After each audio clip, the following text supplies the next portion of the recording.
गायत्री मंत्र का वाचन करें। ओम भूर्भुवः स्वः तत्सवितुर्वरेण्यं भर्गो देवस्य धीमहि धियो यो नः प्रचोदयात्। ओम नमो भगवते वासुदेवाय। कल तीसरे अध्याय कर्मयोग के 12वें-13वें श्लोक का विवेचन हमने प्रारंभ कर दिया था। उसी क्रम को आगे बढ़ाते हैं, वो विवेचन संपूर्ण नहीं हुआ। देखिए, कल जो हमने चर्चा की थी अंत में, उसमें जो मूल बात आई थी वो ये है कि जब हम किसी से कुछ मांगते हैं तो हम परमेश्वर को ये खबर देते हैं कि मेरे पास नहीं है, और जब हम बांटते हैं, दान देते हैं, तो हम परमेश्वर को कोई खबर करते हैं कि मेरे पास है। दोनों स्थितियों को थोड़ा सा आज हम समझने का प्रयास करें। देखिए, जब हम मांगते हैं तो जो पहली बात मांगने में ये होती है कि हम हमेशा भयभीत रहते हैं, अनिश्चितता का भाव रहता है, पता नहीं मिलेगा या नहीं मिलेगा। ये भाव ये हमेशा हमारे मस्तिष्क में रहता है। दूसरा, एक दीनहीन होने का भाव हमारे अंदर है। जो सामने वाला जो देता है, हमको लगता है कि हमारे देने से प्रसन्न होगा। हमारी वास्तविकता, मानसिक स्थिति क्या है, मनोवैज्ञानिक बात यह है कि वो आक्रोशित रहता है। देखो, ये देने की स्थिति में और मैं मांगने की स्थिति में, वो हमेशा ये सोचता है कि काश ऐसा हो जाए कि ये मेरी जगह बैठ जाए और मैं इसकी जगह बैठ जाऊँ। ये कि मनोवैज्ञानिक सत्य है, वो आपके प्रति क्रोधित। दूसरा, परमेश्वर से हमेशा शिकायत, नाराज, मुझे इस स्थिति में डाल दिया कि आज मुझे मांगना पड़ रहा है। इतने जितने भी निगेटिव भाव हैं उस मांगने वाले के मस्तिष्क में, हृदय में, चेतना में, वो भाव देते हैं। ये बात यथार्थ सत्य है कि जो व्यक्ति डरा हुआ होगा, अनिश्चितता के भाव में होगा, जो संसार और सामने वाले के प्रति घृणा के भाव में होगा, जो परमेश्वर से शिकायत के भाव में होगा कि उसके साथ बड़ा अन्याय किया, तो एक बात ये समझिए, जिसके प्रति आपके ऐसे भाव हैं कि इसने मेरे साथ अन्याय किया, उसके प्रति आपको भक्ति कैसे हो सकती है? ये कि मनोवैज्ञानिक बात है। और धीरे धीरे ये सच माने, एक व्यवहारिक बात है सोचने की, कि जब किसी के प्रति हम बार बार निरंतर ये सोचते हैं, ये हमारे साथ अन्याय कर रहा है, ये हमारा ध्यान नहीं रख रहा है, ये हमारी केयर नहीं कर रहा है, धीरे धीरे धीरे धीरे हम उससे घृणा करने लगेंगे। और वो घृणा करने वाला पहले व्यक्ति होगा, फिर समाज होगा, फिर समूह होगा, और अनंतर वो परमात्मा होगा, और उस स्थिति में हम नास्तिक होंगे। ये बिल्कुल मनोवैज्ञानिक सत्य बात है, आप इसको सोचें। तो ऐसे व्यक्ति को परमेश्वर कैसे सहायता कर सकते हैं, क्योंकि वो अपात्र होगा। तो मांगना बहुत ही आपके सारी चेतनाओं को, सारी आध्यात्मिकता को, सारी आस्तिकता को आपसे परे कर देगा। ये हमको ध्यान रखना चाहिए। और दूसरी स्थिति, जो बांटता है, वो हमेशा प्रफुल्लित रहेगा, वो निस्वार्थ भाव से उसने किसी की मदद कर पाई, ये अपना सौभाग्य मानेगा। परमात्मा के प्रति वो कृतज्ञता के भाव में होगा, ये परमात्मा मुझे आपने ऐसा मनोभाव, ऐसी चेतना दी कि मैं किसी की मदद करने की मुझे सामर्थ्य दिया, आपने साधन दिए आपने। इस भाव में क्या होगा, सच मानिए, जो इस भाव में जीता है, जैसे कल अपन ने कहा था, देवता आपकी उन्नति करते हैं, ये देवत्व वाले भाव, जो देवता वाले गुण, जो देवता यही करना चाहते हैं, परमार्थ, दूसरे की सहायता, करुणा, दया, प्रेम, इसी के वशीभूत होंगे तो आप ही दूसरों की मदद कर पाएंगे, दान दे पाएंगे। तो ये सारे देवत्व के जो गुण हैं, सच में नहीं, परमात्मा उन्हीं से जुड़ा है। इसलिए मौलिक रूप से जो हमने पिछली बार एक सिद्धांत बताया, शायद आप लोगों को याद हो, पिछले जो कुछ पहले था, जो खाली हाथ मंदिर में जाता है, परमात्मा उसके हाथ भर देते हैं, और जो भरे हाथ मंदिर में जाता है उसको खाली हाथ लौटाता है। ये जीवन का एक मनोवैज्ञानिक सिद्धांत है। और इसके पीछे एक सिद्धांत और समझने की बात है कि हमको ये नहीं मालूम कि हमारे जीवन में क्या सही है। हम मांग कैसे सकते हैं? हमें अपने जीवन का खुद नहीं मालूम, अपने भविष्य को कोई जानता है क्या?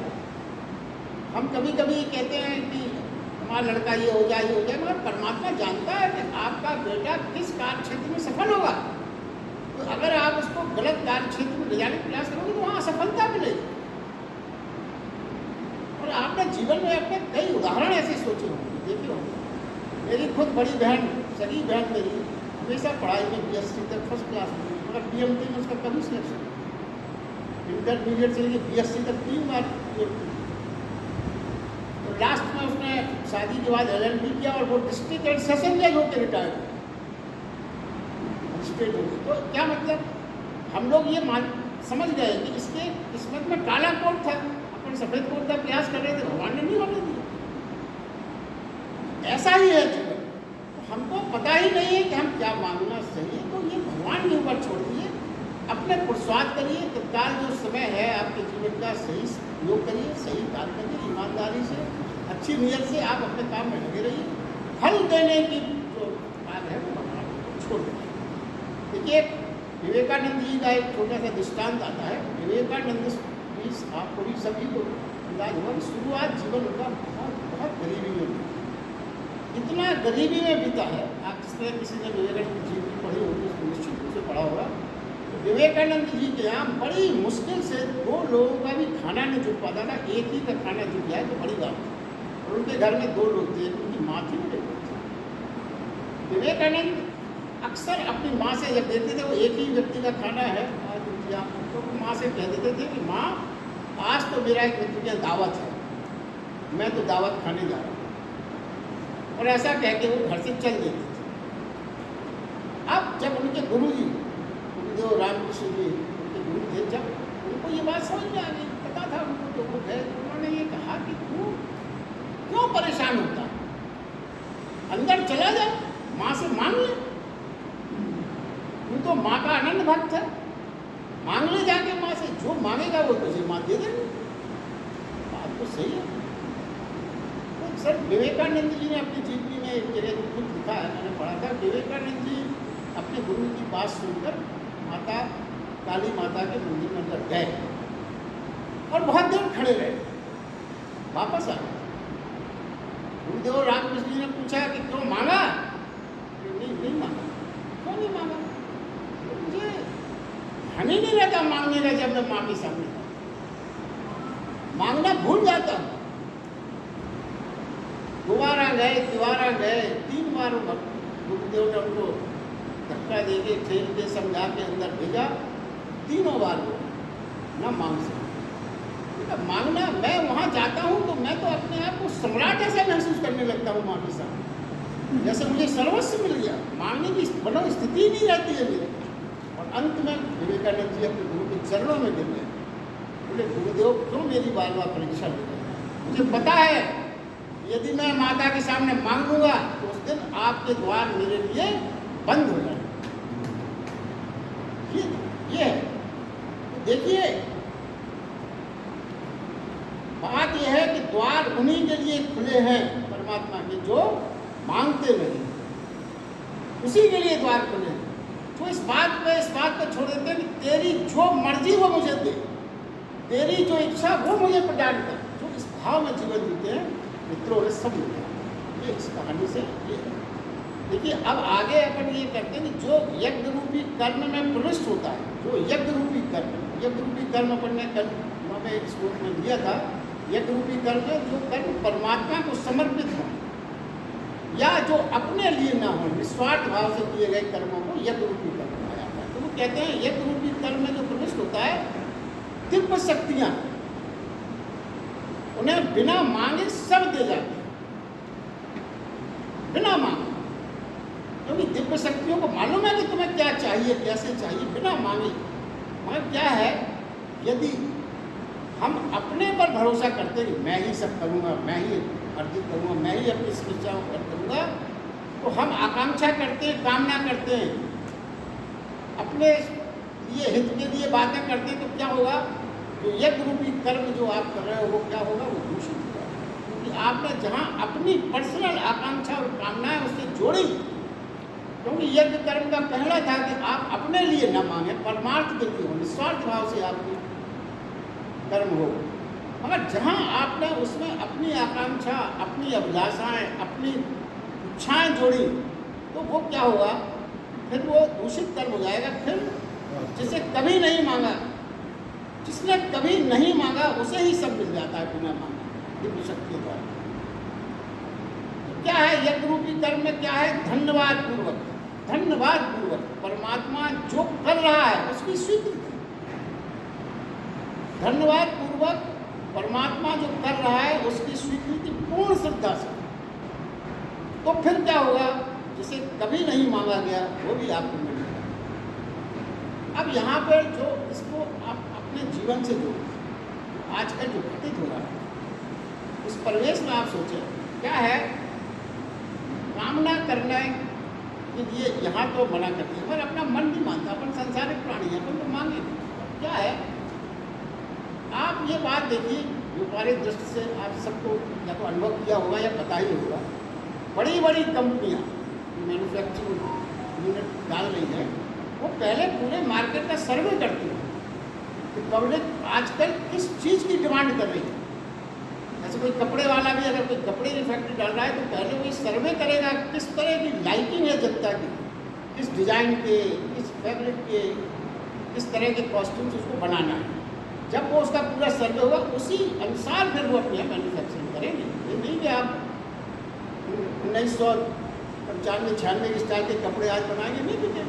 पहले वो सर्वे करते हैं कि आज 2023 में जो आने वाले 24-25 में क्या डिमांड करने का। तो देखिए वो अपना मूड इसी तरह चेंज करते हैं, सरकार चेंज करते। अब क्या होता है आज के समाज में, इस चीज़ को इसलिए इस ढंग से ये बात बताने का मैं प्रयास कर रहा हूँ। आपने डिमांड की कि हमारा ये हो जाए, हमारी नौकरी लग जाए, हमारे बच्चों को, आपकी डिमांड इतनी हो गई कि उसको सप्लाई करने वाले तैयार हो गए, और उन्हें ये भी मालूम है कि आप ये परमात्मा से मांग रहे हैं, तो किस रूप में प्रकट होंगे आपके सामने? साधु के रूप में प्रकट,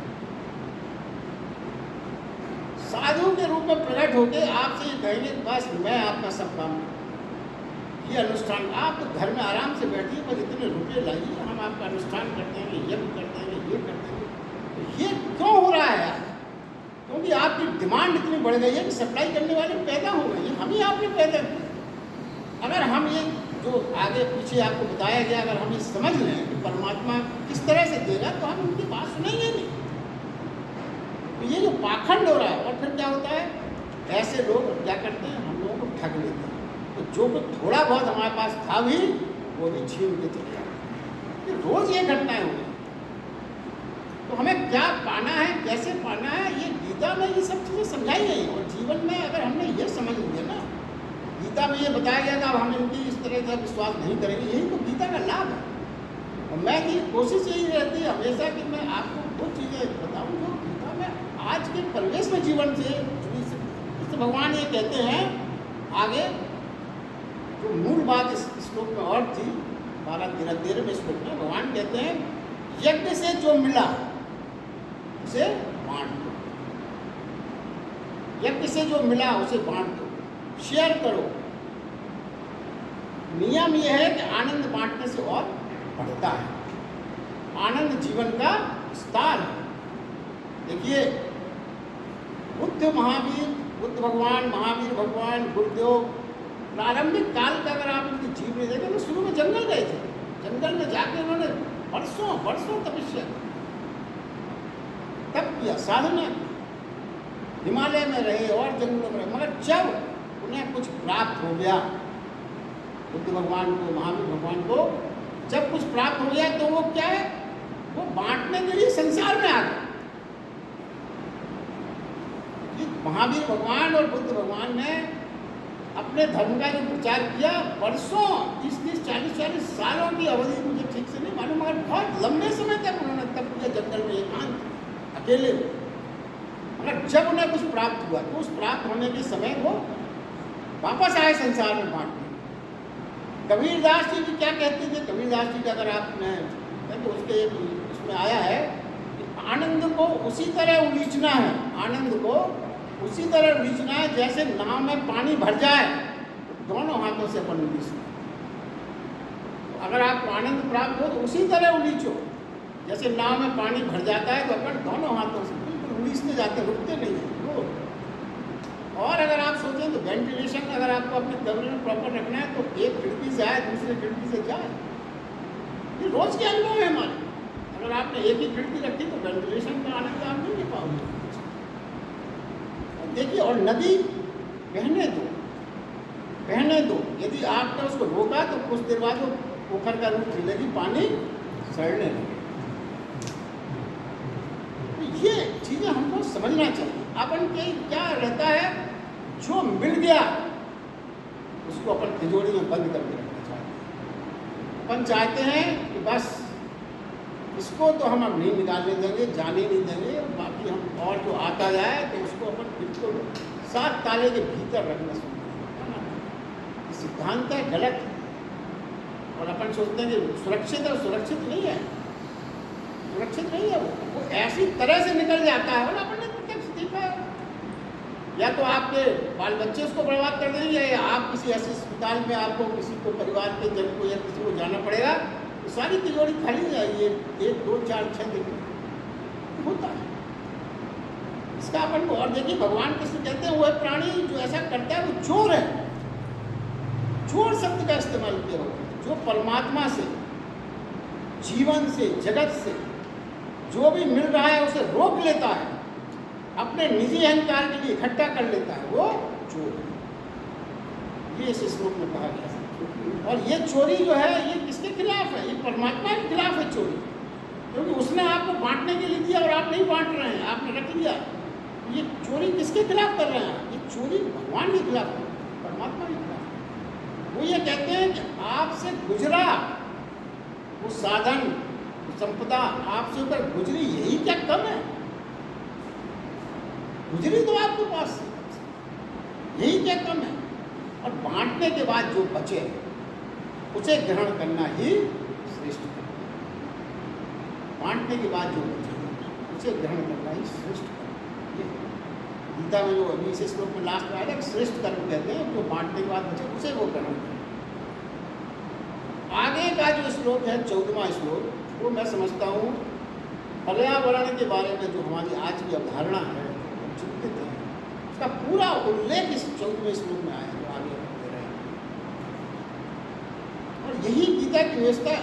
वो बिल्कुल हर बात गीता में ऐसी लिखी गई कि उस समय नहीं थी, आज है। बड़ी दूरदृष्टि है गीता। देखिए, वो कहते हैं संपूर्ण प्राणी अन्न से उत्पन्न होते हैं। संपूर्ण प्राणी अन्न से उत्पन्न होते हैं, और अन्न की उत्पत्ति वृष्टि से यानी वर्षा से होती है, और वृष्टि यज्ञ से होती है, और ये यज्ञ कर्मों से उत्पन्न होता है। अब इसको अपन इस श्लोक को समझने का प्रयास करते हैं। देखिए, पहली बात इस सूत्र को समझने के पहले हमको ये एक अवधारणा को समझना चाहिए कि पूर्व मतलब अपना देश और ये पूर्व की संस्कृति जो सनातन संस्कृति है, इसने हमेशा हमेशा नेचर को मित्र की तरह सम्मान की दृष्टि से नेचर प्रकृति को। कैसे? हमने पृथ्वी को माँ कहा, हमने पृथ्वी को माँ कहा, हमने आकाश को पिता कहा। ये काव्य की दृष्टि नहीं है, हम सारे विश्व को अपना एक परिवार मानते हैं, ये हमारी दृष्टि है। इसलिए कि कभी हमने प्रकृति को जीतने की भाषा सोची ही नहीं कि हमें नेचर को कभी जीतना है। नेचर को हमने युद्ध करने की प्रवृत्ति पैदा नहीं हुई हम लोगों की। तो अब धीरे धीरे वो संस्कृति बदल रही है। तो आज जो जितने भी हैं वो आगे आपको बताया जाएगा। अपनी पुरातन संस्कृति यही है कि हमने हमेशा पृथ्वी को माँ कहा, आकाश को पिता कहा। पश्चिम की क्या संस्कृति है?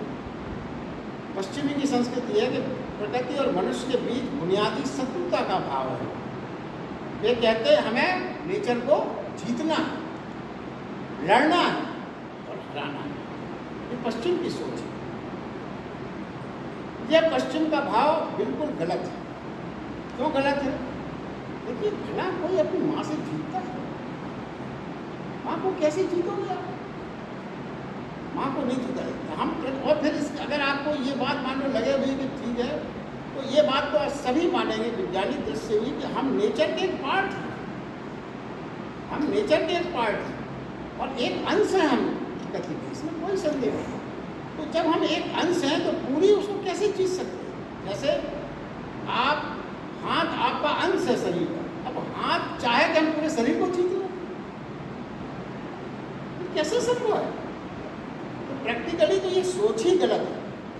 अब देखिए कृष्ण भगवान ये कहते हैं कि अन्न से बनता है मनुष्य, इस श्लोक में पहला ऐसा कहा था, अन्न से बनता है मनुष्य।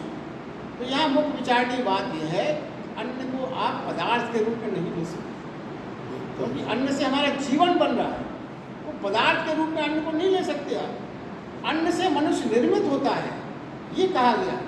अन्न भी जीवंत है, जीवन है, अन्न पदार्थ नहीं है। पहले तो ये आप अच्छी तरह से हमको समझ लेना चाहिए। तो अन्न एक जीवन है, जीवंत पदार्थ है, कोई पदार्थ के रूप में मत दीजिए उसको, वो एक जीवन है, जीवंत है। और अन्न आता है, आगे इसमें था, अन्न आता है वृष्टि से, यानी वर्षा से। वर्षा ना हो तो अन्न नहीं होगा। ये एक सिद्धांतिक रूप से सभी इससे सहमत हैं। और कृष्ण जीवन और प्रगति को गहरे से जोड़ रहे हैं। वो आगे कहते हैं कि वर्षा कहाँ से आती है? वर्षा आती है यज्ञ से। अब इस बात पे जरा आप सोचें, विज्ञान कहेगा ये सब गलत है, कैसे वर्षा यज्ञ से? क्या मतलब? वर्षा तो बादल से आती है, यज्ञ से तो क्या लेना देना? मगर भगवान कृष्ण कहते हैं कि बादल कहाँ से आते हैं? तो उत्तर होगा समुद्र से आते हैं, नदी से आते हैं, नदी से आता है बादल। फिर एक प्रश्न हमारे दिमाग में आना चाहिए, क्या मनुष्य में, आकाश में, बादल में, बीच में कोई आत्मिक संबंध है या नहीं? ये बहुत गहरा आध्यात्मिक चिंतन है। अभी आगे जब इसकी विशेषण आएगा विचन तो आपको पूरी चीज क्लियर हो जाएगी, मगर अभी आप मात्र इतना प्रश्न दिमाग में लाइए, उत्तर मत खोजिए आप कि क्या मनुष्य में, आकाश में, बादलों में, बीच में कोई आत्मिक संबंध है क्या या नहीं है? तो देखिए एक शब्द आता है इंग्लिश में, आपने सब सुना होगा, इकोलॉजी। इकोलॉजी का मतलब क्या है? जिंदगी एक परिवार है, सब चीजें एक दूसरे से जुड़ी हुई, ये परिवार का ही मतलब, सब चीजें जुड़ी। देखिए सब चीजों का मतलब उसमें सब आ गया, सूर्य, चंद्रमा, वृक्ष, सितारे, हम सब का जीवन, सब आपस में एक दूसरे से जुड़े हुए हैं, एक दूसरे पर निर्भर है। हमने ये बात अच्छी से तरह सुनी, यदि सूर्य ठंडा हो जाएगा तो सृष्टि में जीवन समाप्त, मतलब जुड़ा हुआ तो है, ये बात सबने सुनी है। यदि सूर्य, अब सूर्य अगर ठंडा हो जाए तो हमारी सृष्टि में सब कुछ ठंडा होने में 8 मिनट लगेंगे। 8 मिनट क्यों कहा गया? वैज्ञानिक बात है, जब वैज्ञानिक से बातों से इसको सिद्ध किया जा रहा है कि भगवान किसने कहा वो सही कहा। तो 8 मिनट तक वहाँ से जो पूर्व में निकली हुई किरणें थी वो आती रहेंगी, और उसके बाद जब वो किरणें समाप्त होंगी, नई किरणें चलेंगी नहीं, तो 8 मिनट के समय में पुरानी किरणों के कारण फिर जीवन सब ठंडा हुआ है। तो कहीं ना कहीं मनुष्य का और सूर्य का, चंद्रमा का इसी प्रकार आप सोच सकते हैं। चंद्रमा में भी देखा गया, चंद्रमा में पूर्णमासी में ज्वार भाटे मनुष्य का चित्त अशांत हो जाता है। कई बार ये रिपोर्ट आई है कि पूर्णमासी के समय क्रिमिनल एक्टिविटी ज़्यादा होती है। तो वो कहीं ना कहीं हम मनुष्य का चित्त जो है ग्रहों से, ग्रहों की शांति क्या है? सबने ज्योतिष में तो ये बात सत्यापित वैज्ञानिक रूप से सिद्ध है कि ग्रहों की चाल का मनुष्य के जीवन पर असर पड़ता है। तो कहीं ना कहीं अपना जीवन ग्रहों की चाल से, सूर्य की चाल से, चंद्रमा की चाल से जुड़ा हुआ है, इसमें कोई नहीं। और रिवर्स भी है, क्योंकि वो बात वहाँ से लगती है। मगर आप ये सोचें कि अपने अगर पृथ्वी सृष्टि ठंडी होगी तो कुछ ना कुछ, पूर्ण रूप में भले ही ना हो, और कुछ ना कुछ असर निश्चित रूप से सूर्य पर भी होगा, भले ही वो आंशिक हो। मगर होगा निश्चित, वाइस वर्षा है दोनों। देखिए आप इस तरह से इसको सोचें कि यदि किसी की पत्नी की डेथ होती है तो पति में भी कुछ ना कुछ मरता है, जीवित तो है वो, कुछ ना कुछ भाव है जो पत्नी को लेके उसके मन में, जब वो पति नहीं था तो उसका ये शादी होती है तभी तो वो पति बनता है, वो पत्नी आने के बाद तो वो भाव, उस भाव को पिछली बार अपन ने इसको बहुत गहराई से सुना था, तभी हमें कष्ट होता है। और जब किसी का पति मर जाता है तो पत्नी में भी कुछ मरता है, तो वो महिला पति के भाव उसके अंदर शादी के बाद ही तो पैदा हुए, पहले तो नहीं थे, तो वो भावों की डेथ हो जाती है। तो ये वाइस वर्षा है। उसी प्रकार यदि पृथ्वी ठंडी होगी तो सूर्य में भी कुछ ना कुछ असर तो पड़ता है। अब देखिए वृक्ष को, अब देखिए इसमें इस तरह से भी समझते हैं कि वृक्ष हमने आज काट डाले। क्यों काट डाले? क्योंकि हमें जीवन साफ, जमीन जो है साफ कर दी, क्यों हमें उसमें रहना है, रहने के लिए हमें मकान बनाना है, फ्लैट्स बनाना है, अब हो रहा है स्वाभाविक रूप से हो रहा है। बड़े बड़े पेड़ काटे जा रहे हैं, मगर शायद उस समय भी जब ये पेड़ बड़े संख्या में हम काट रहे थे तब शुरुआत जब हुई होगी तब हमें भी पता नहीं था वृक्ष के ना रहने से वर्षा रुक जाएगा। उस समय ज्ञान शायद नहीं रहा होगा। क्या होता है, ये तो एक पक्ष हो गया। इसको अगर अपन दूसरे पक्ष से सोचें, वृक्ष निमंत्रण भेजते थे बाद में, ये निमंत्रण अब नहीं भेज पाते, बादल चले जाते हैं, उन्हें कोई रोकने वाला नहीं। इसका एक बहुत ही भावनात्मक पहलू है ये। वृक्ष आपने काट डाले, वृक्ष का रोल आपको, वर्षा रुक गई तो वृक्ष का रोल क्या था? कुछ ना कुछ रोल तो रहा होगा ना, क्यों रुक गई? तो वैज्ञानिक कुछ भी कहें मगर इसका भावनात्मक पक्ष भी है जो आप इस ढंग से सरल शब्दों में समझ सकते हैं कि वृक्ष निमंत्रण देते थे बादलों को आने के लिए। वो निमंत्रण अब जब वो है ही नहीं तो कैसे देंगे? बादल आते हैं, निमंत्रण का भाव है, निकल जाते हैं, नहीं रुकते आप। ये एक भाव है। देखिए कृष्ण भगवान कहते हैं जीवन एक संयुक्त घटना है। आकाश में बादल चलता है, आकाश में बादल चलता है तो वह भी प्राणों की हमारे धड़कन से जुड़ जाता है।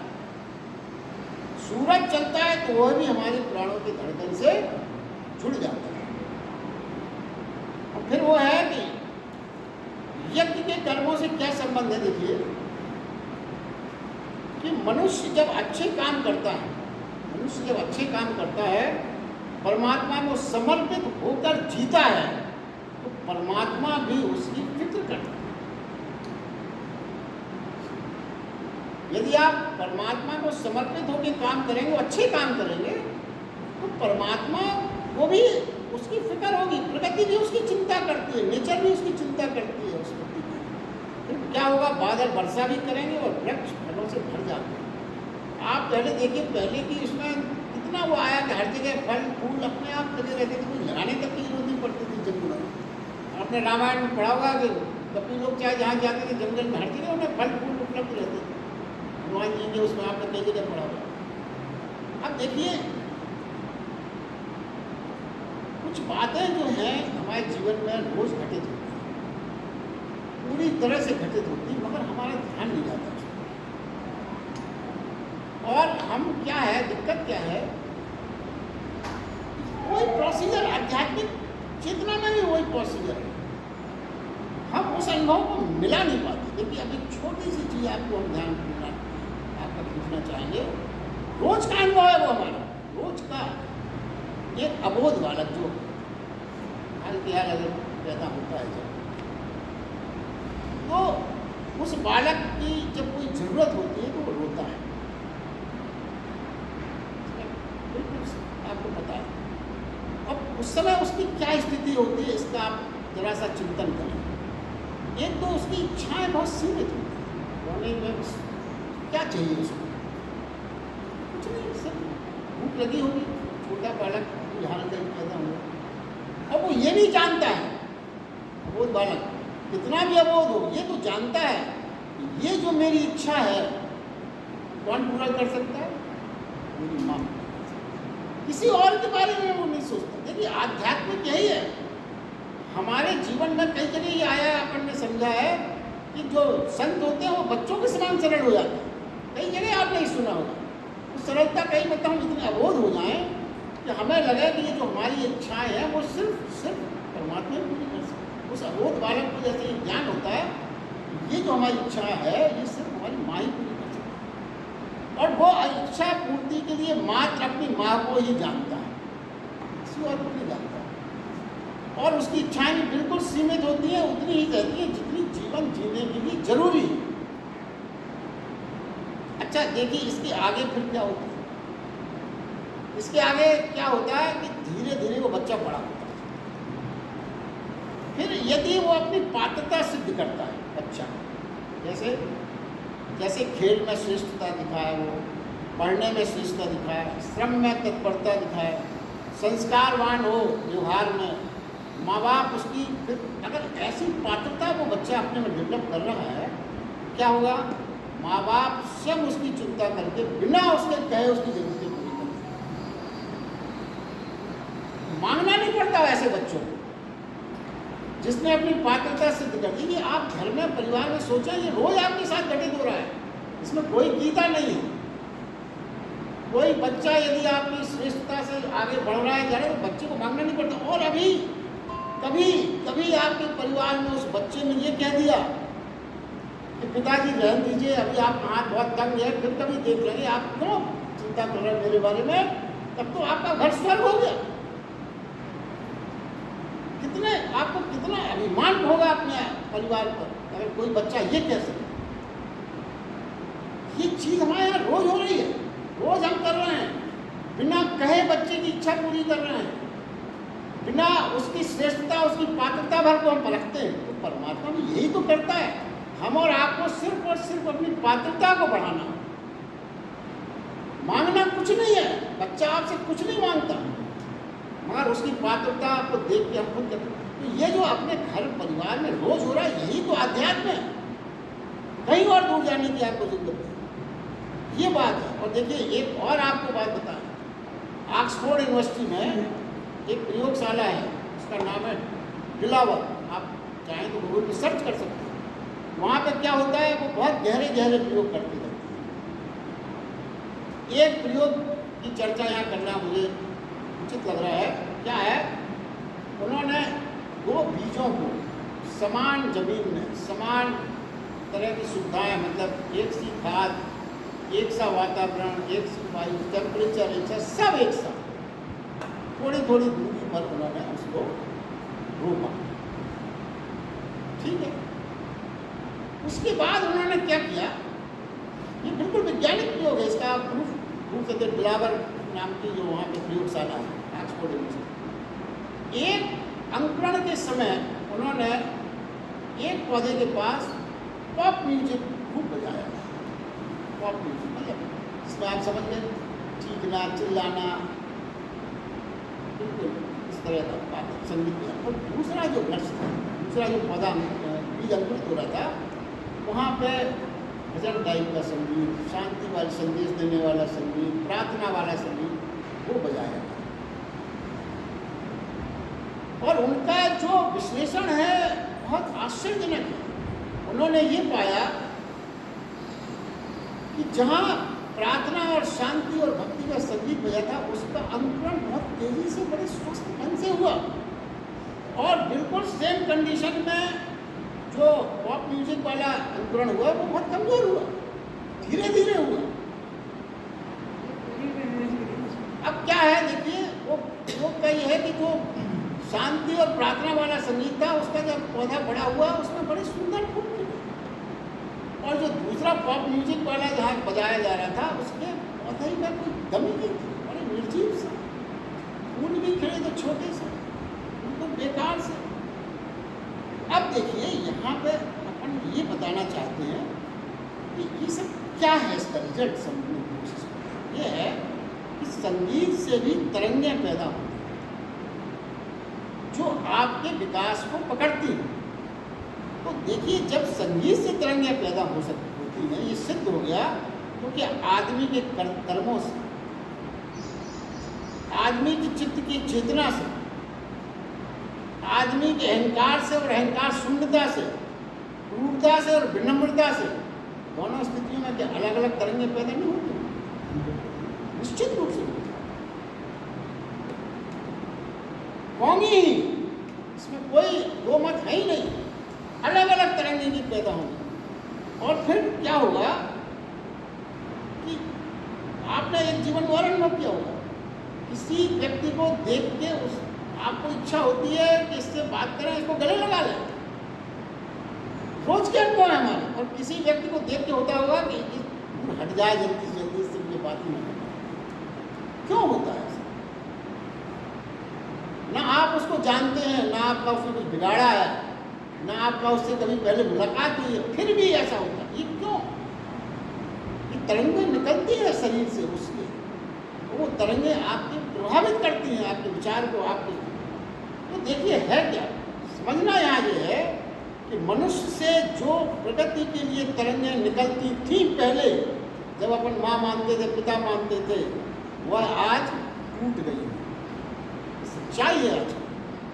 जो तरंगें पहले थी अपने समाज में, नदी को, आकाश को पूजा करते थे, अपन वृक्षों की पूजा करते थे, एक सुनिश्चित भाव श्रद्धा का, प्रार्थना का रखते थे, वो आज टूट गई। नदी, वृक्ष, पहाड़ के प्रति श्रद्धा अब पहले के तरह नहीं रह गई। इसीलिए सारा प्रगति का जो वातावरण है वो बदल गया। आप जरा ये सोचिए, कोई तो एक व्यक्ति होगा पहला जिसने नदी की पूजा की होगी, वृक्ष की पूजा की होगी, पहाड़ पे जाके पहाड़ को देवता माना होगा। अपने तो गोवर्धन की पूजा होती है, पहाड़ों की पूजा होती है, अपन को संस्कृति के हैं, किसी ने तो किया होगा। क्या भाव रहे होंगे उसकी अपन को सोचना चाहिए। फिर क्या होगा अगर हम वो चीज अपन ने छोड़ दी? इसीलिए क्या हो गया कि सारा जो वातावरण का आज इम्बैलेंस हो गया, प्रगति को अपन ने सीधा छोड़ दिया, इवन दुश्मनी के भाव रखने लगे। सारा नेचर जो हमें देने वाली थी सब भाव बदल गए। तो पूर्ण यज्ञ पूर्ण कर्मों से, प्रार्थना से, यज्ञ पूर्ण कर्म यदि हम रखें, प्रार्थना तो अर्थ खाली इतना नहीं है। देखिए वो जो ये कहते हैं ना कि जो वर्षा होगी यज्ञ से, तो यज्ञ का मतलब कहीं कहीं कंक्लूजन हो जाता है कि हम एक आग जला लें और उसमें कुछ गेहूं के दाने डाल दें तो यज्ञ हो गए। ना, ये मतलब नहीं है। एक गांव में वर्षा 2 साल से नहीं हुई।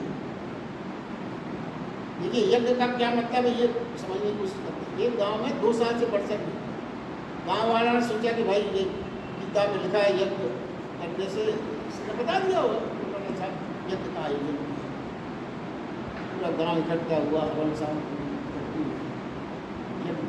तैयारी शुरू हुई। 2 साल से वर्षा नहीं हुई। हम लोग आए, एक छोटा सा बालक छाता लेके आ गया। उसके घर वाले बोले तू मूर्ख, 2 साल से तो पानी नहीं बरसा, छाता लेके आ गया, भीड़ भाड़ में छाता और टूट जाएगा, जा इसको घर में रख दिया। तो लड़का कहता है कि हमने तो ये सुना था आप यज्ञ कर रहे हैं तो यज्ञ से वर्षा होती है, आप कर रहे हैं तो बरसात निश्चित है, इसलिए वो छाता ले आया। अब ये बात सुनने में हास्यास्पद लगती है, मगर सच माने तो यज्ञ करने का पात्र जो था और किसी को पात्रता नहीं थी, क्योंकि जब आपके अंदर विश्वास ही नहीं है कि जो हम करने जा रहे हैं उसका सुखद वर्षा होगी, व्यर्थ है सब। ये भाव पहले आप अपने अंदर चाहिए। उस लड़के को था विश्वास, वो छाता ले गया। जब यज्ञ हो रहा है तो वर्षा तो होनी होनी। ये भगवान कह रहे हैं कि वर्षा और हमारे बीच में संबंध है। वर्षा हमारे लिए आती है, हमारी कामनाओं आकांक्षाओं के लिए, हमारी भूख को, हमारे प्यास को पूरा करने को आती है। इसलिए कह रहे हैं हमारी प्रार्थना सुनकर आती है, प्रार्थना सुनकर आती है। वर्षा आती यज्ञ से। क्यों? यज्ञ का यहाँ क्या अर्थ है वो अपन ने अभी समझ लिया।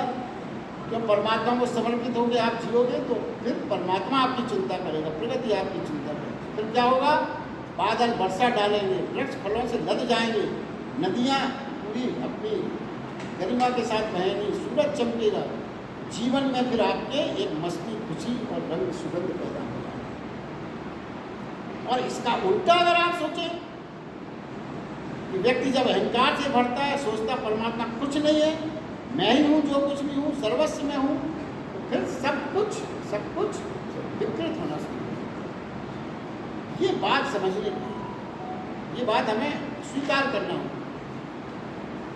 इसीलिए भगवान ने कहा है, जब तक हम अपने भावों को ठीक न रखेंगे, हमें कुछ मिलने वाला नहीं। आगे एक श्लोक और ले रहे हैं, जब तक थोड़ा समय है। 15वें श्लोक में भगवान कृष्ण कहते हैं उस कर्म को, क्योंकि उन्होंने क्या कहा, यज्ञ होता है कर्म से। 14वां श्लोक यहीं पे समाप्त हुआ था कि जो यज्ञ है वो आपके कर्मों से, कर्म मतलब वही कर्म जो आपके सत्कर्म और स्मरण को परमात्मा से, उस कर्म को तू वेद से उत्पन्न हुआ जान, वेद से उत्पन्न हुआ जान उस कर्म को, और वेद अविनाशी परमात्मा से उत्पन्न हुआ। इससे सर्वव्यापी ब्रह्म सदा ही यज्ञ में प्रतिष्ठित है। 15वां श्लोक देखिए, 14वें श्लोक में क्या कहा गया था कि यह यज्ञ कर्मों से उत्पन्न होता है। यज्ञ का मतलब ये नहीं था कि आपने वो डाल दिया उसमें कुछ भी आहुति हवन सामग्री, ना, कर्मों से उत्पन्न होगा। जो जैसे वो बालक के कर्म थे, वो छाता नहीं किया, वो है सही मायने में। तो इस श्लोक में भगवान कृष्ण बता रहे हैं कि फिर कर्म कहाँ से आता है। कर्म वो कहते हैं कि यह कर्म वेद से उत्पन्न हुआ था। ये जिस कर्म से आपको सब कुछ प्राप्त होता है, यज्ञ रूप प्राप्त हो जाता है, उस कर्म को, यज्ञ रूपी कर्म को कहाँ से जान, वेद से उत्पन्न हुआ था। वेद क्या है? वेद यानी ये ना समझे आप कि वेद यानी जो 4 पुस्तक अपन नाम सुनिए, ऋग्वेद, सामवेद, वेद, वो नहीं है। वेद का अर्थ है ज्ञान।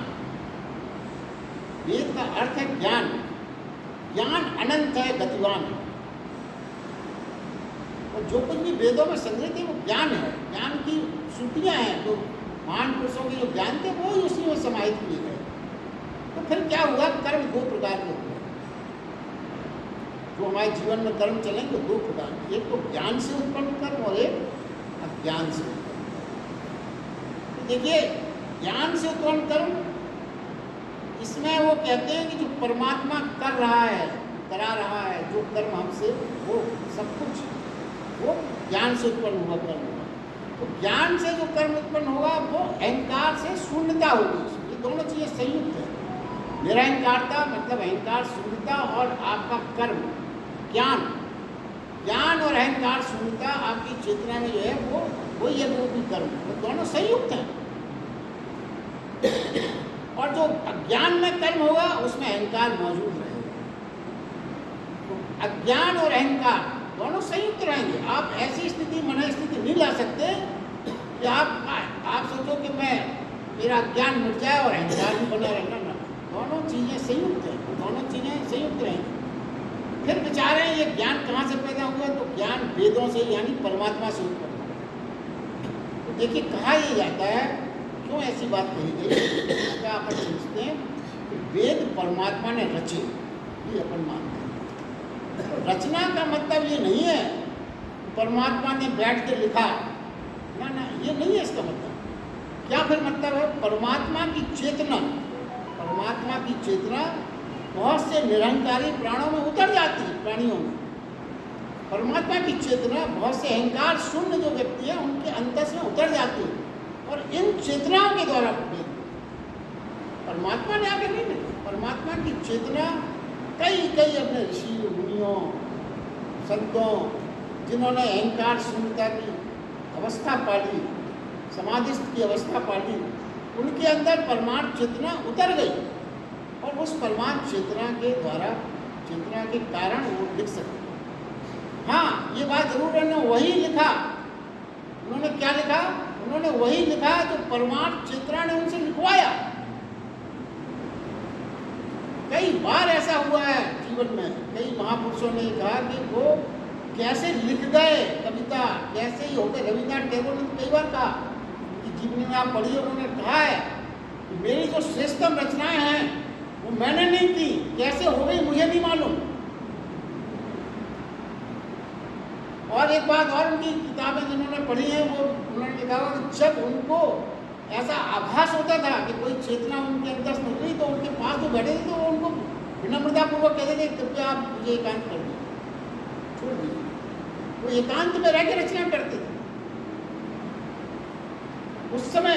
और आप बड़े बड़े वैज्ञानिकों का उदाहरण दे दीजिए, समझ लीजिए, चाहे वो आर्किमिडीज या कुछ हो, उस समय जब उन्होंने उस महान सूत्र को पाया उस समय वो नहीं थे, कोई और चेतना उनमें उतर गई थी जो उसको सलूशन दे गई। तो जितने भी बड़े बड़े काम हुए संसार में, श्रेष्ठतम काम चाहे वो वेद सूत्रों की रचना हो या कुछ भी, वो परमात्मा चेतना के सहयोग से ही संभव हुआ। किसी भी व्यक्ति में ज्ञान उतरता है वो परमात्मा से ही उतरता है, ये समझ। ज्ञान परमात्मा का स्वभाव है, प्रकाश की तरह। प्रकाश की तरह ज्ञान जो है वो परमात्मा का स्वभाव है और अंधेरा अहंकार का स्वभाव है। ये सूत्र है। अज्ञान से क्या होगा? अज्ञान के कर्म हमको पीड़ा देंगे, कष्ट देंगे, संताप देंगे, दुख देंगे, बंधन देंगे, अनिश्चितता देंगे। जो ज्ञान कर्म है वो आनंद, निश्चिंतता, मुक्ति, उल्लास ये हमारे अंतस में भर देंगे। और फिर अंतिम सूत्र ये आज के लिए कि जहां अहंकार मिटा, भीतर की जगह खाली हुई। अहंकार अपने अंदर का मिटा तो क्या होगा? जो स्पेस वो घेरे था अहंकार वो खाली हुआ और उसी खाली स्पेस में ज्ञान उतर गया। ये समझने की बात है। ज्ञान उतर जाता है मतलब परमात्मा उतर जाता है।